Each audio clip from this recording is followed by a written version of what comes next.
Hello, welcome. The game is EverQuest TLP's time lock progression servers. In this video, we're going to talk about a few things. The majority of the video is going to be about the Daybreak lawsuit. I know a ton of people did videos, and I was thinking about making one, and I decided not to, and I just sat back and watched, gathered some information, watched other people making videos, and I just felt like there was a lot of negativity coming from the other content creators. I think they play on these servers and are very upset that they're getting shut down, and I felt like it really wasn't bias. It's just kind of painting a picture, really. It's kind of felt like it was being manipulated, to be honest with you. It was just painting a picture. It was biased and one-sided. So I just wanted to kind of give a whole take, right? Kind of what this lawsuit's about. Is it a good thing? Is it a bad thing? You know, going on and on about it. So before I do that, I did want to start a little sponsor, a little ad. They're not really sponsors. I don't get paid for this stuff. My channel's too small. But the first one is my old video that I did 3 years ago, literally right after I had COVID. I was in bed with the first case of COVID.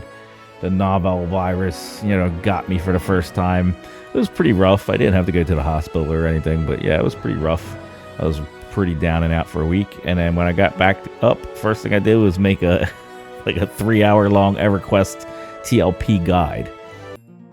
So as you can see here, this is my, if you search, I don't know, search the game is, probably nothing will probably come up, but EverQuest TLP Beginner's Guide, this is it. You can tell by my colorful border, just little thing. When I put effort into something where I usually think it's a better quality, I usually put the little rainbow thing around it. Just FYI, that's what that means. But yeah, if you look at this, go in here. There's my old dude. By the way, I got recognized on the server because I was playing the same character. I started a little mage. I was playing the same character, and somebody was watching this video apparently, and they were like, "Yo, Pixel, thanks for your video." And I was like, I didn't put a video out for this server. I don't think you're talking to the right person. And then I was like, what's the channel? And they said my channel. I was like, oh crap. So I don't get that a lot. As you can see, my channel is very small, very niche content on my channel.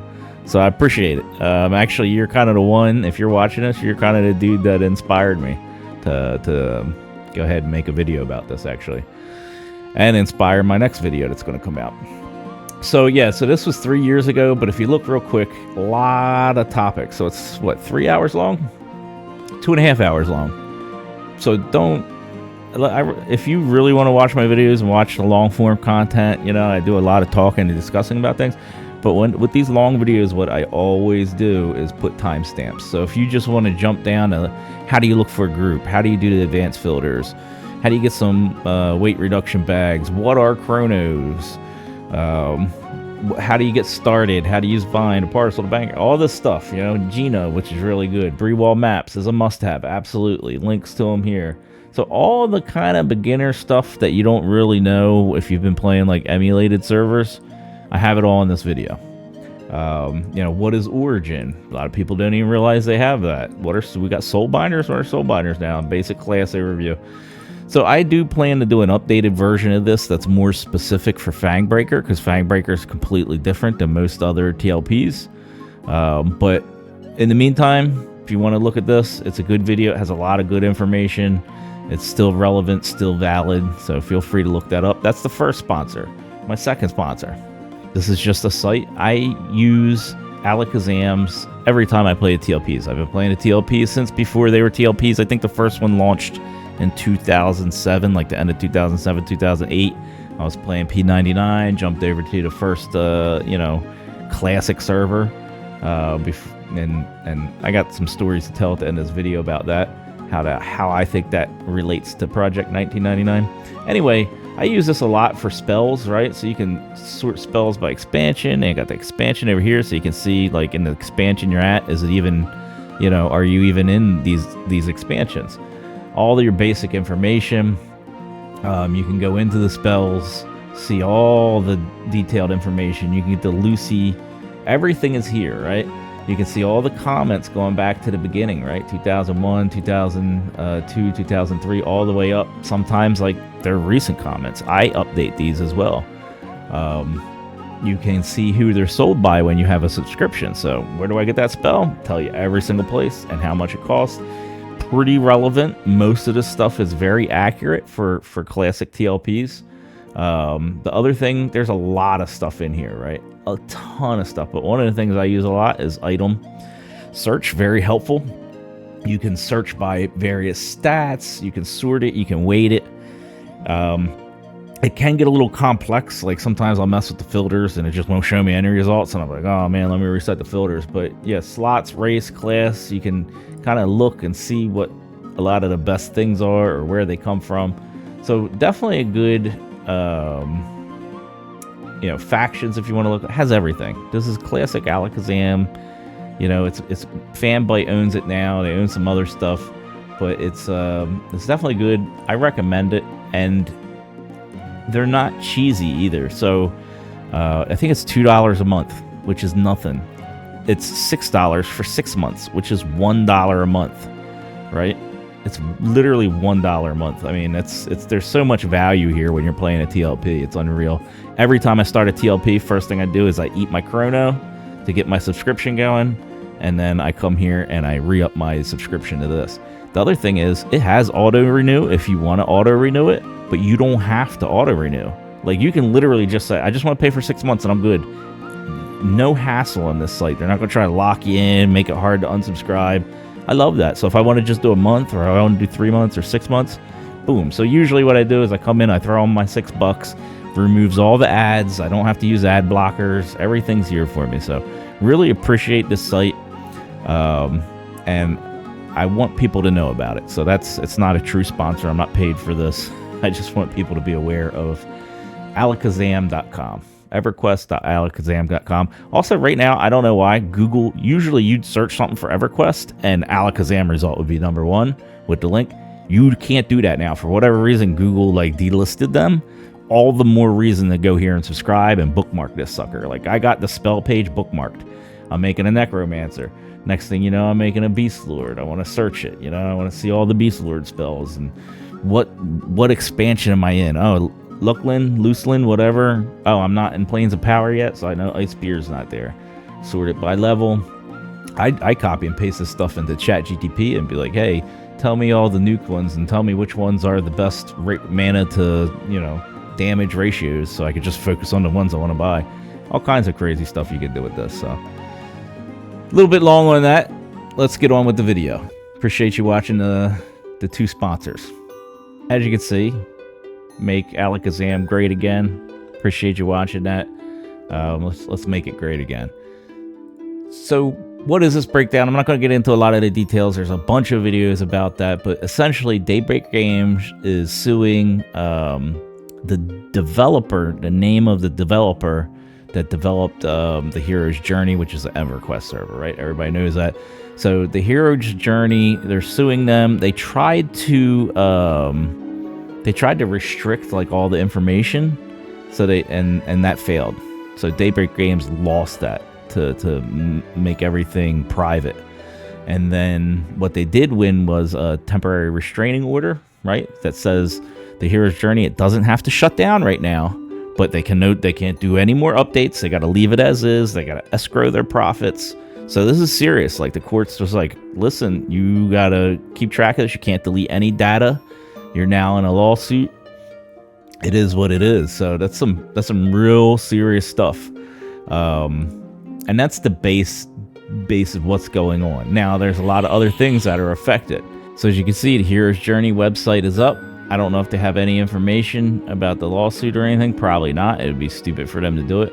But they're up and apparently running. But if you go over to Project Quarm, gone. You notice a faint shimmer of light.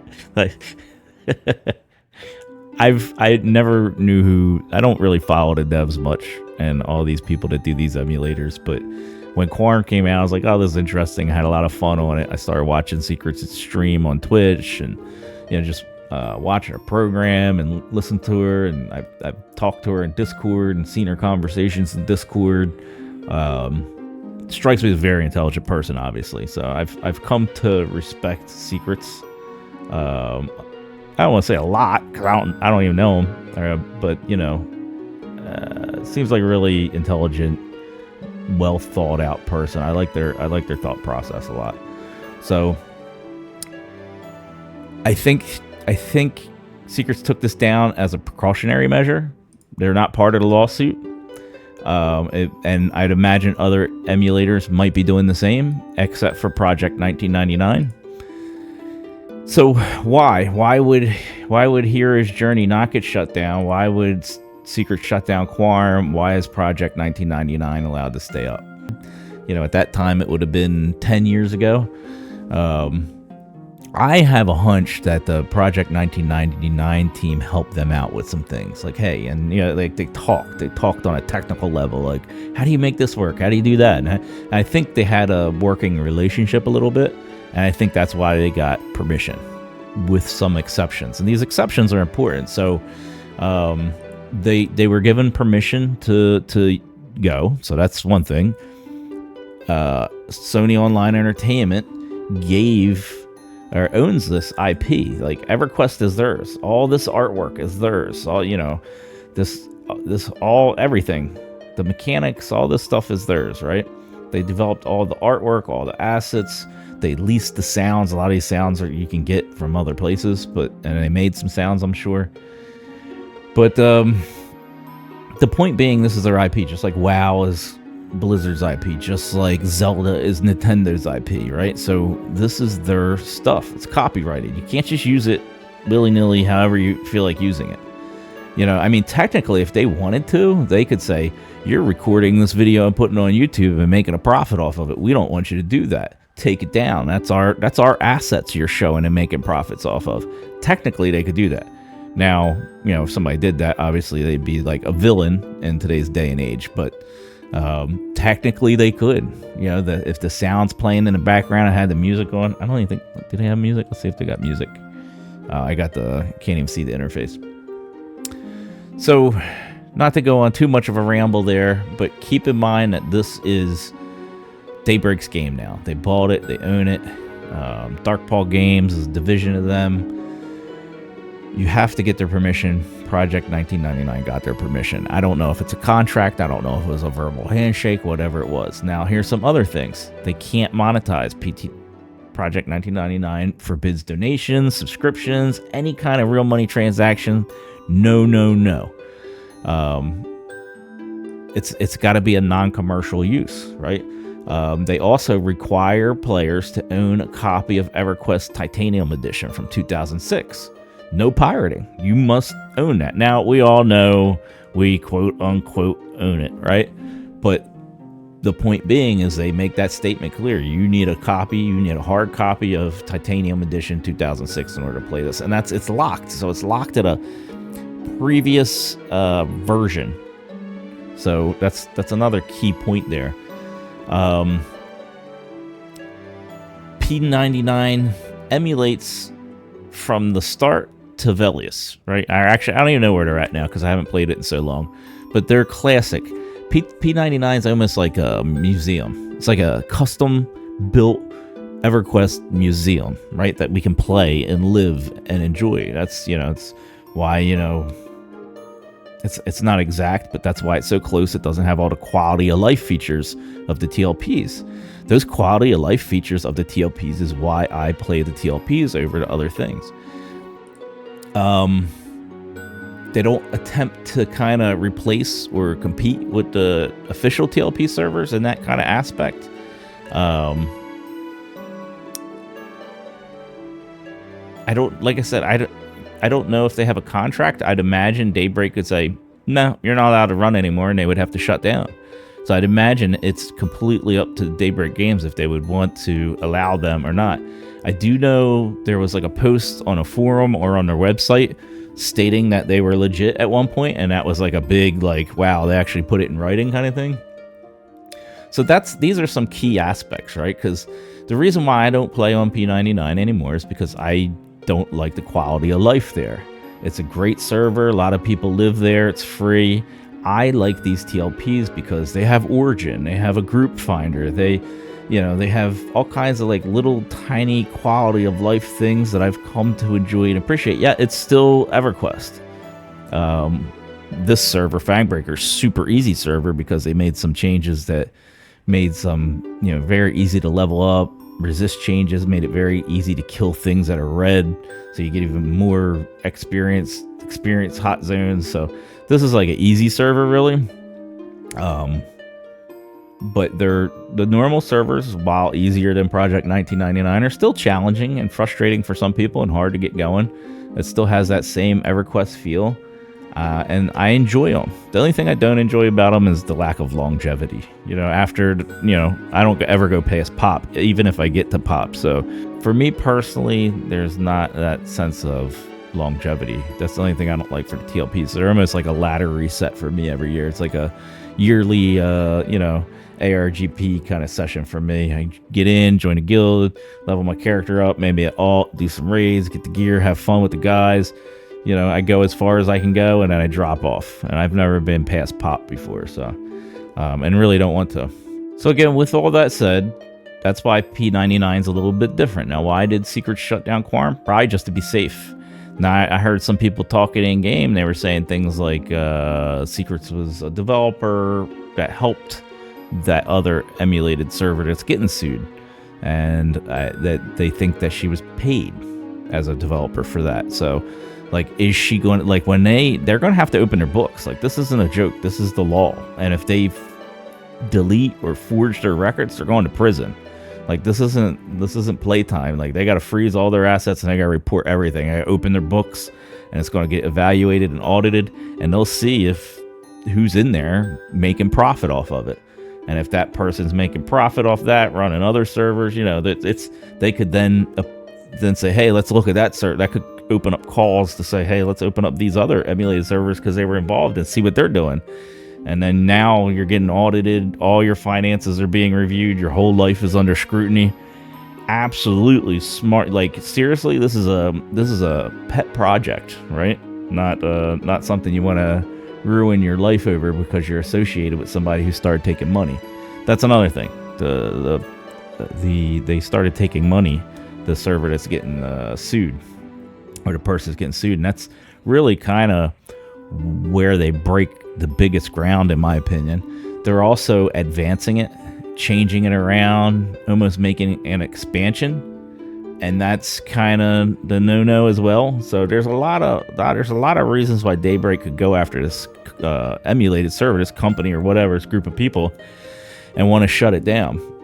And I think they have a really good case from what I can see, just knowing what I know about, like, lawsuits in gaming. You know, you think of Nintendo, they're extremely litigious, but, you know, it is their IP, it is their property, and they got the right to tell somebody if they can or can't use it. They got the right to tell somebody if they can or can't profit off of it. That's just the way it works, at least in America, right? So I don't know how it works in maybe a socialist country where you can just, oh, I like what you have, I'm going to take it and use it to make money from. But in America, you know, it's a base capitalist society. When you make something, you own it for a specific amount of time to where you can make profit off of it. You know, Disney kind of abuses that stuff, but, you know, it is what it is, and it allows you to make a living, and it allows you to create things and make wealth, and that's what makes America great. So, make Allakhazam great again. So that's kind of my thoughts on it. I don't know, you might disagree with me or have other points. I'm not invested. I never even played the other server. Multi-classing and everything that everybody raves about don't sound right to me. I liked Quarm. I liked the fun, like, Halloween events and all the events and stuff that they put together. That was neat. Little custom zones. It was just enough customization to make it a little bit different, but it was very much the same as EverQuest, which is what I like. So now I'm going to pivot to my idea. And this is my hot take, right? So hopefully you stayed until the end, or maybe even jumped to here because you didn't want to hear everything else, or you knew everything else. I'm not bringing anything to the table. So my hot take, since Agnar, when they did the Poplock server, I was thinking about this. So I've considered these kind of almost ladder resets because I don't have a longevity. So every year I'm resetting to the next TLP, right? Pretty much. Why how could they give these servers longevity, like long life, 5-year, 10-year investments, right, to a player? What I wanted them to do is make like a mega server that they would dump into. So think of like Diablo, which by the way, I'm going to be playing tomorrow. So I got to get the other video done some point. I got so much to do. Maybe the other video won't come out until after Diablo. Anyway, so think of Diablo or ARGP, where they play a season, and then when that season ends, your character goes into the eternal realm or whatever. Your character doesn't get deleted, but just goes into a version of the game that pretty much nobody plays, right? So what's the point? Well, the point is you get to keep your character, and you can play there with other people if you want to. Now, there is a demand for a pop-lock server. Like, I still have plans of going back to Agnar and playing on that. Shout out to Dingo Salad. Thank you for power leveling me while you're power leveling your dudes. It was really fun hanging out with you guys in Adventure Time. I don't know if you still run that thing. I do plan on coming back someday. Anyway, yeah, so I've had this idea of doing the TLP, and then once it gets like to pop, or right when it's about to leave pop, you give the player base an option. You can now dump onto the, we'll call it the pop lock server, not dump onto Agnar. I think that would be unfair to the Agnar players who've been there a long time. But like make a new pop lock server, like start a fresh one, and then it's pop locked. And then next year you start a phase 2 of that server, and you run it. And people who want to continue on can continue on. Everybody that wants to dump gets dumped into this pop lock server. And the people that want to continue on, maybe they continue and then merge into live or whatever like that. And that way, every year you're branching off a new TLP, and then you dump them into the Poplock server, and they have an eternal realm that your characters live in. So this was my idea, and this is a long topic, so I'm giving you just where I got another idea. This isn't a hot take, by the way. This is the base information of where the hot take came from 10 years of thinking about this. I don't know how many years, 5 years of thinking about this. So I always kind of thought maybe they could do that, and it would give us a sense of longevity. They would just have to tie the character names in, how like P1999 did with blue and green. They were able to reserve the names on both servers. They would just have to do that. You have to have a centralized naming, so your characters aren't getting renamed to like Pixel APP or whatever, you know what I mean? I always thought that was a good idea. Now, where that formed is, I started thinking a while ago, is what if you could make your own EverQuest server? What if, and I don't know what EverQuest makes from these servers, but what if you could pay them a server fee? They would have to be pretty high, and they would maybe split profits with you. I don't know, like I don't know how the financials will form, but let's say you had to pay $1,000 a month for them to spin up a server for you. You'd have to know how to code it. You'd have to hire a coder or whatever, but you could make your own Project 1999. You could make Quarm. You could make your own version of Hero's Journey if you wanted to, if you knew how to code correctly, and they would host it for you, and it would be part of the EverQuest servers, right? It would be like a modded server branch off where smart people like Secrets and all these other people out here making their servers can develop this and work with EverQuest and have maybe a custom programming interface and have access to all the assets and files, so they don't have to create it. So it's all shared, and it's all part of this. It's all part of Daybreak Games. It's like a leased server. And then when we go and play on that, so if it becomes popular, they share some of those profits, right? So they got to take away their server costs. I don't know what that is. You have your fees, but if it becomes popular enough and people are burning chrono to play on that server, they're paying $10 a month. Part of that, 25% of that maybe, gets split out to the person who owns the server, who's leasing the server from Daybreak Games, right? This custom modded EverQuest server. So they don't have to really monitor it. Their Daybreak Games is just like doing the back end and handling the server infrastructure, which they're pretty good at, you know. And the developers could just work on developing it and changing the code and changing what the spells do. They got access to all the assets and spells and sounds and all that stuff. I think it could work. It would take some doing, I think, but it would solve all these problems. You wouldn't want to play on any other server. You're going to want to play on this. At that point, the only reason to do it is for free, and at that point, you're pirating, and if they shut you down, they shut you down. You know, you got to get used to that.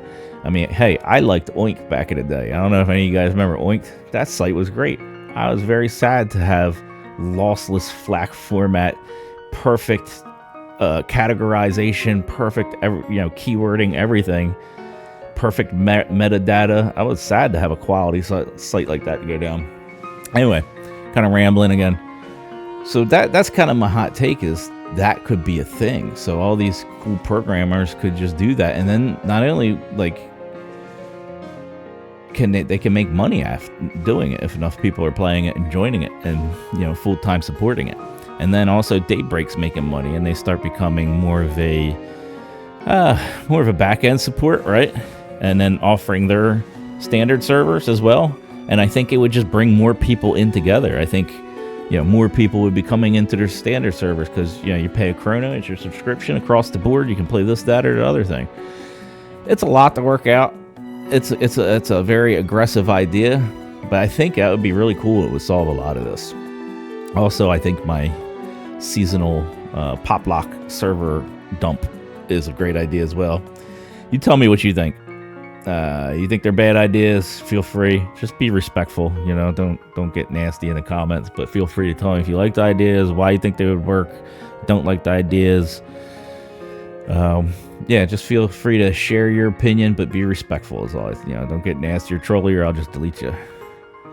That dude looks cool. I miss those red robes on I got a little cheesy robe on my dude. Anyway, this is a longer video than I thought it was going to be, as they usually are. I appreciate you watching. Again, check out my old video. I'll put the link in the description. Check out my old video. I'm going to try to make a new video for Fangbreaker with specific Fangbreaker tips and tricks. Plus, probably redo a lot of the tips that I put in my video from 3 years ago. But until then, you can watch that. Hopefully this wasn't too boring, just watching me stand here in a Nexus with everybody else that's AFK talking. But just want to kind of share my point. And thank you for that dude who shouted me out. I appreciate it. I'm a small channel, so it's rare I get noticed. And for him to see this character was like level 6 of 44 at the time, or 44 right now. For him to see this character and recognize the name from a video that I made 3 years ago was a trip. Oh, let me put my interface on so you can see what my interface looks like. Oh, there's my settings. Music.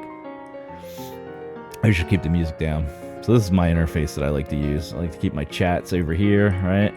I keep a tail window. This is the main thing I look at. It's my combat, my main combat, my party's combat. Randoms is when any loot rolls, or if somebody does a roll, it's gonna random 100. It's gonna go in this window, so you can see people's rolls plus the loot rolls go in there. So if you want to be like, were they needing or greeting? And then all combat spam, and then pet specific combat spam. I have my group over here. This is my main thing, my main bar. Cast bar pops up in here. This is the target. Sometimes I put this up here, and I move this up, and I put the cast bar over here. But I got my extended targets over here. If I don't have a pet class, I'll usually put my extended target over here where the pet window is. Buffs up here. Yeah, cool stuff. Oh, here's a trick real quick, just for you people that stuck it out all the way to the end. You might not know, but a lot of people don't know about this. Character, where is it? Character. No. Actions. Actions, voice macro. And then you can do this. Yep. Attack! You go first. Nope. Hello there. So you could do that in a tell to somebody. Hello there. And if they got their volume on, she just heard that. You know what I mean? And you could do it in your group as well. So if you're in a group, you could be like, attack. And your group will be like, what the heck? So a lot of people don't know about that, so it's fun to pop that off occasionally on somebody, like a perfect funny moment. Like, he's got tells. Let me see if I could do that to him. Hello there. Let's see if he freaks out. Ooh, lightning. Is he looking around? You think he heard it? We give it a laugh. Yeah, he's looking. He heard it. Anyway, appreciate you watching the video. Subscribe. Make sure you don't miss the new videos that come out. And like I said, I'm going to try to make a Fangbreaker video. Point being, like, a lot of these people might... It's a little bit late for Fangbreaker, but a lot of these people coming from these emulated... Look, he found it. There he goes. That's funny. Oh, thank you. Yeah, a lot of people coming from, like, maybe you're tired of Project 1999, maybe Quarm shut down, maybe you want to not invest into a server that might be shutting down, probably will be shutting down, to be honest with you, and you want to try out the TLPs. This is a perfect TLP for you to try out, Fangbreaker. It's very easy. I think I got 6 level 50s already, right? I've been going pretty hard on the leveling. It's very easy to level up. The hot zones, everybody kind of gathers up into them, and they just grind, and it's very fast. I got, in 2 or 3 hours after work today, I got like 5 or 6 levels. I think like 6 or 7 levels, actually. 6 or 7 levels on one of my alts. Just joining into a random group and having some fun. So, yeah, it's a good server to try. It starts at Luclin, I don't know how you pronounce it. Everybody seems to pronounce it differently, but it starts there. So you get mounts at level 1. You got access to the bazaar, which is nice. You don't have to sit in an auction house. You can just, you know, see what's going on, and sell stuff. Offline traders. So it's just it's a really interesting, great way of kind of getting a feel. I'm going to a lot of zones I haven't been into in years, or a lot of zones I never even went to because I was too high level to even level in them when they came out. I was raiding when they came out, right?